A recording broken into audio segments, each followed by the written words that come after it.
Halo semuanya, selamat datang. Terima kasih sudah klik video ini.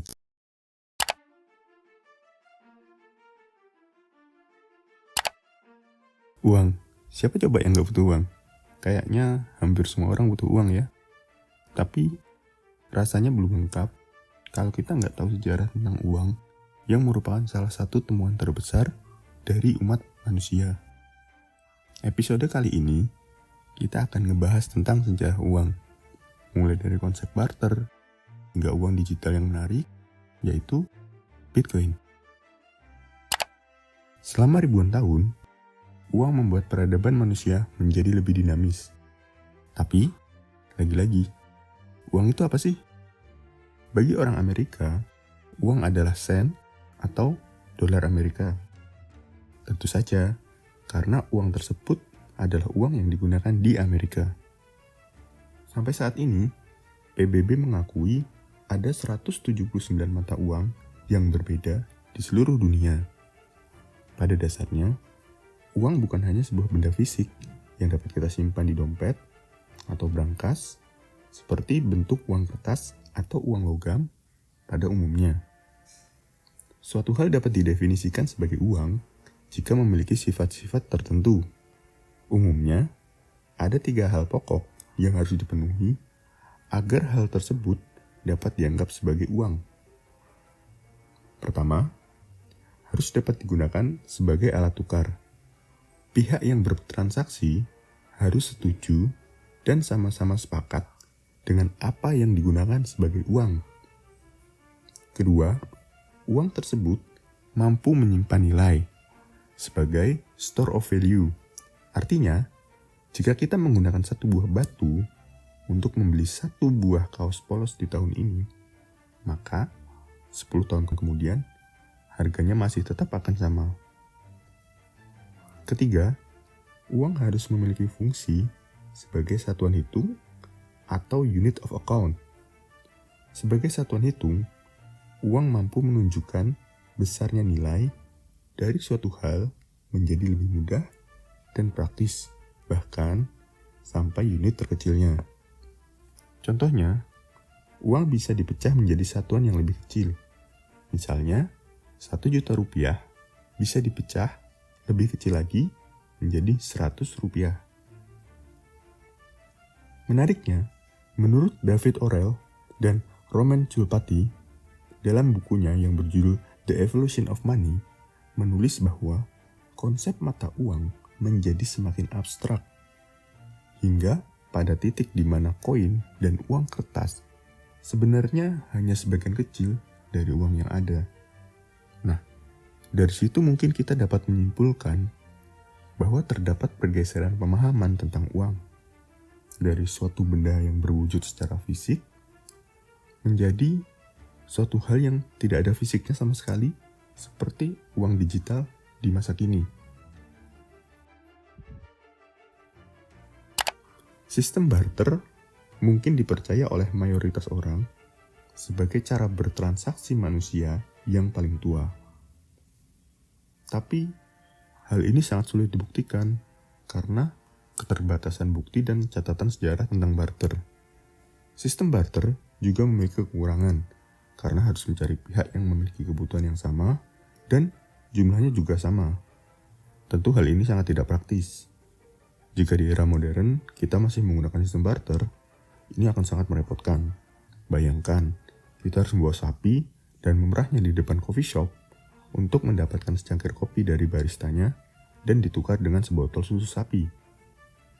Kemudian, manusia mencari sesuatu yang dapat berfungsi menggantikan sistem barter, mulai dari kerang, cangkang hewan, batu-batuan, garam, biji-bijian, yang intinya disepakati bersama sebagai alat tukar. Berbagai jenis logam juga pernah digunakan oleh manusia seperti tembaga, perak, emas.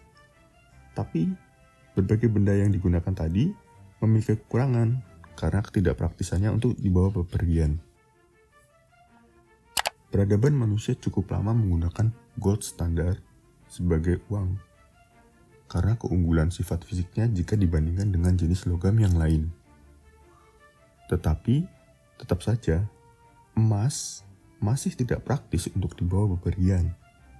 Muncullah gagasan untuk mencatat kepemilikan emas dan emas aslinya disimpan oleh pihak lain yang nantinya akan menjadi cikal bakal terbentuknya bank. Dalam catatan sejarah, gagasan ini pertama kali dilakukan oleh dinasti Song di China pada abad ke-10 Masehi. Mereka menyebutnya dengan Jiaozi yang berfungsi sebagai bukti kepemilikan emas. Sejak saat itu, kertas yang digunakan sebagai jaminan kepemilikan emas, sehingga dapat ditukarkan dengan emas fisiknya. Sistem ini yang menghasilkan uang kertas dengan perbandingan 1:1 dengan emas yang disimpan. Hingga pada akhirnya, disetujuinya perjanjian Bretton Woods pada tahun 1944. Amerika Serikat sebagai pemenang perang menggunakan Bretton Woods System adalah sistem global reserve yang menggunakan mata uang dolar Amerika sebagai reserve currency untuk mata uang lainnya. Hal ini dapat diterima di masa itu karena nilai dolar Amerika berpatokan dengan jumlah emas yang disimpan oleh Amerika. Dan inilah yang menjadi akhir dari era gold standard dan digantikan dengan Bretton Woods Standard. Pada akhirnya, standar Bretton Woods ini ditinggalkan dengan adanya peristiwa Nixon Shock di tahun 1971. Presiden Amerika saat itu, Richard Nixon, melepaskan jaminan emas dari setiap dolar Amerika. Alasannya sederhana, cadangan emas tidak dapat mencukupi jumlah kebutuhan transaksi yang semakin meningkat. Kemudian, selanjutnya uang kertas dicetak dan diatur dengan kebijakan dari bank sentral atau the Fed, Federal Reserve. Hal ini akan mengakibatkan gejolak ekonomi yang sangat besar untuk sistem keuangan global. Negara lain, baik secara langsung maupun tidak langsung, dapat mengalami kebangkrutan jika sistem kebijakan moneter yang dilakukan oleh the Fed sangat merugikan. Ini diakibatkan karena negara-negara tersebut menyimpan cadangan mata uang mereka dalam bentuk dolar Amerika Serikat. Inilah mata uang yang kita kenal hingga saat ini dan disebut dengan uang fiat. Akhir tahun 90-an sampai dengan awal 2000-an, teknologi komputer dan web berkembang dengan sangat cepat. Sektor perbankan juga tak luput dari perkembangan teknologi ini. Tapi, ini membuat hard money menjadi hal yang sangat sulit dicapai. Uang fiat digital yang tidak berbentuk cash fisik sangat mungkin untuk diciptakan tanpa harus dicetak. Hanya dengan memasukkan angka ke dalam nomor rekening di sistem komputer, maka terciptalah uang fiat digital. Sehingga, lahirlah mata uang digital jenis lain yang mereplikasi kemampuan dan sifat dari emas sebagai gold standard yang dibuat secara digital. Mata uang ini adalah Bitcoin, yang memenuhi syarat utama uang seperti emas, dan memiliki banyak sekali keunggulan jika dibandingkan dengan emas. Bitcoin dapat menjadi standar mata uang digital layaknya seperti emas. Bitcoin dirilis tahun 2009 oleh Satoshi Nakamoto, pencipta Bitcoin dengan nama samaran. Sampai dengan Desember 2023 yang lalu, Bitcoin telah memiliki pangsa pasar lebih dari 800 miliar dolar Amerika dengan jaringan yang sangat terdesentralisasi. Bitcoin menggunakan teknologi peer-to-peer yang mana mampu menghilangkan perantara pihak ketiga seperti bank dan pemerintah. Hal ini memungkinkan transaksi berlangsung antara kedua belah pihak dengan jangkauan yang lebih luas tanpa middleman. Sistem digital ini dapat mengubah masa depan dan menggeser arti sebenarnya dari uang. Atau mungkin di masa depan, uang tunai nggak ada bedanya dengan sejarah uang di masa lalu seperti kulit kerang.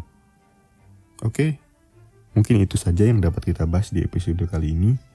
Jika ada pertanyaan atau hal lain yang perlu dibahas, boleh tulis di kolom komentar ya. See you in the next episode and have a nice day. Bye.